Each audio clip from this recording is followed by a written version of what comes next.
IPS এ ভাগাভাগি করে দেওয়া হচ্ছে, আইএসও ভাগাভাগি হচ্ছে, বেঙ্গল পুলিশ সার্ভিসে ভাগাভাগি হচ্ছে, এমনকি প্রশাসনও ভাগাভাগি করা হচ্ছে। এরা রাজ্য সরকারের অ্যাসেট বিজেপি সবার মধ্যে ভাগাভাগি করে দিচ্ছে। বিজেপির মূল টার্গেট হচ্ছে বাংলা তুলে দেওয়া। আমরা বলছি বাংলাকে বাদ দেওয়া যাবে না। কি বললেন মমতা বন্দ্যোপাধ্যায়? দেখুন।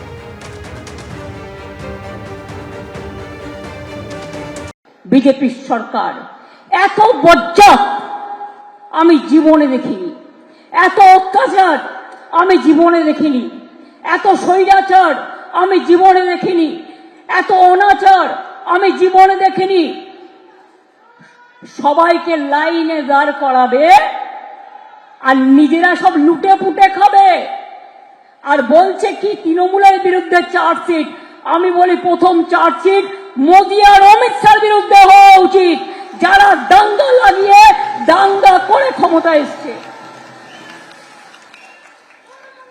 হিন্দু মুসলমানে ভাগাভাগি, আইপিএস এ ভাগাভাগি, আইএস এ ভাগাভাগি, ওয়েস্ট বেঙ্গল পুলিশ সার্ভিসে ভাগাভাগি, ওয়েস্ট বেঙ্গল সিভিল সার্ভিসে ভাগাভাগি, প্রশাসনেও ভাগাভাগি।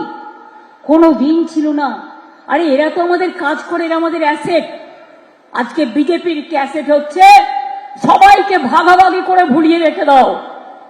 তারা যাতে নিজেদের মধ্যে ঝগড়া করে, যুদ্ধ করে, আর এই সুযোগে বিজেপি যেন দেশটাকে লুটতে পারে। আর ওদের মেন টার্গেট হচ্ছে বাংলাকে বাদ দাও, বাংলা রাজ্য তুলে দাও। আমরা বলি বাংলাকে বাদ দেওয়া যাবে না, বাংলাকে রাখতে হবে। বাংলা আমাদের গর্ব, বাংলা আমাদের স্বাধীনতা, বাংলা আমাদের নবজাগরণ। একদিকে দিল্লিতে যখন কমিশনে বিজেপি রাজ্যের শাসক দলের বিরুদ্ধে একাধিক অভিযোগ জানিয়েছে বিজেপির তরফ থেকে, অন্যদিকে পাল্টা সিও দপ্তরে গেলেন অভিষেক বন্দ্যোপাধ্যায়। ফর্ম 6 নিয়ে কারচুপির অভিযোগে সরব হয়েছেন তিনি অভিযোগ তুলেছেন যে ভোটার লিস্টের মাধ্যমেই চলছে ভোট চুরি। কি জানিয়েছেন দেখুন।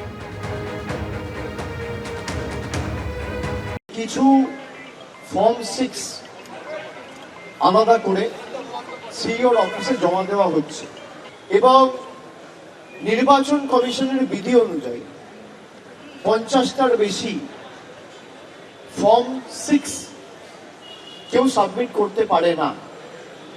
আমাদের কাছে সুনির্দিষ্ট তথ্য রয়েছে যে আজকে সকাল 11টা থেকে আমরা ধরুন 6টায় এসেছি, এই 6-7 ঘন্টায় প্রায় 30,000 ফর্ম 6 অবৈধভাবে, যারা বাংলার ভোটার নয়, যাদের বিহার ইউপির ভোটার লিস্টে নাম রয়েছে, বিভিন্ন বিধানসভায়, বিশেষ করে ফেজ 2 বিধানসভায় যেখানে ভোট রয়েছে, শহর এলাকায় যেমন নোয়াপাড়ায় স্পেসিফিক আমার কাছে খবর রয়েছে যে 650-700 ফর্ম 6 জমা পড়েছে। ব্যারাকপুরে জমা পড়েছে, এদিকে পূর্ব মেদিনীপুরের এগড়ার ফর্ম 6 জমা পড়েছে। নর্থ কলকাতার 3টে বিধানসভা কেন্দ্রে জোড়াসাঁকো, শ্যামপুকুর, চৌরঙ্গি ফর্ম 6 জমা পড়েছে এবং সব মিলিয়ে প্রায় 30,000 ফর্ম 6 জমা পড়েছে। সুপ্রিম কোর্টের যে গাইডলাইন রয়েছে সেখানে স্পষ্টত বলা রয়েছে আন্ডার অ্যাডজুডিকেশন যে কেসগুলো রয়েছে, যেগুলো জুডিশিয়াল অফিসাররা নিষ্পত্তি করেছে, সেগুলো না ডিইও না সিইওর কাছে অ্যাপিল যাবে, সরাসরি অ্যাপিলেট ট্রাইব্যুনালে যাবে। সিইওর অফিস বা ডিইওর অফিস কোনো মতে অ্যাপিল জমা নিতে পারে না।